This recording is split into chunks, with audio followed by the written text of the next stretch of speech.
Nestled between the skyscrapers of Seattle sit three odd-looking glass sculptures. These are a part of Amazon's headquarters campus and are called the Spheres. The domes serve as an employee lounge and workspace. They are part of the $4 billion Amazon campus and were designed by the architecture company NBBJ. Their hope is for the conservatory to be as iconic as the Space Needle. The structure is comprised of pentagonal hexacontohedron modules or catalans.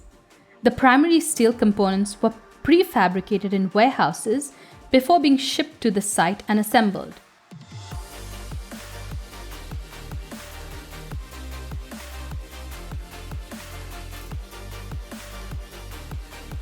These catalans support 2,643 panes of glass and are meant to resemble vines. The structural catalan members are visible from both the inside of the dome as well as from the street.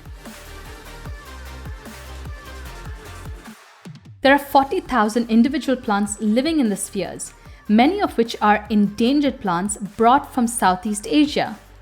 It also has one of the largest living walls in the country, which stands 62 feet tall and 50 feet wide. The most iconic feature of the spheres is Ruby, a 55-foot tall tree brought in from California. An opening was created at the top of the spheres to drop the tree in. I visited the spheres in 2016 when they were under construction, but I haven't been to the final product yet. It might be a wonderful experience in person, but there are a couple of things about this project that just don't make sense to me. First off, how is working in a hot and humid greenhouse supposed to increase productivity? During the day, the temperature is maintained around 75 degrees Fahrenheit and 60% humidity. But at night, the humidity rockets up to 85%. Now, this is expected in a greenhouse, especially if you are trying to mimic the conditions that the non-native plants from Southeast Asia are used to.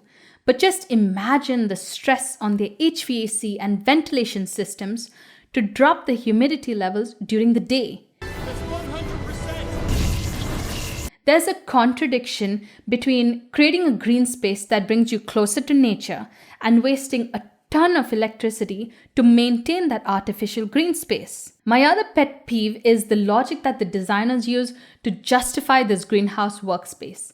They say that studies show that green space can inspire creativity and improve brain function. They also design meandering pathways inside the greenhouse to encourage walking meetings because, again, studies show that if you're walking between 1.2 and 1.8 miles per hour, you are at the best speed at which to think. Now, that obviously isn't logical if you're lugging around a laptop and taking notes. But if you really want to believe those studies, why not switch to treadmill desks?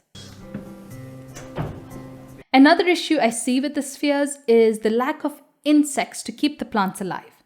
Plants cannot sustain themselves in an insect-free enclosure, but you can't allow all insects into the spheres and spray insecticides to control their population because people work there and it could be hazardous to their health.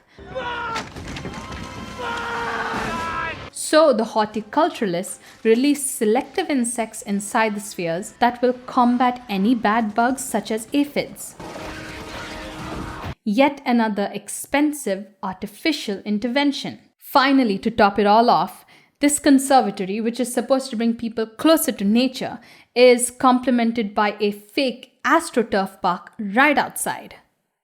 This might be a cool place to visit, but from a design perspective, it feels like a gimmick. They're trying to force a workspace into a greenhouse when those two programs aren't compatible. The spheres by themselves are beautiful and the exposed structural members or the catalans are very elegant, but they are dwarfed by the skyscrapers all around them. I think Singapore was much more successful with their Gardens by the Bay master plan. Their flower dome greenhouse is complemented by exterior gardens, and there's a clear distinction between the natural and the artificial. There's sufficient breathing room around the greenhouses to appreciate their beauty.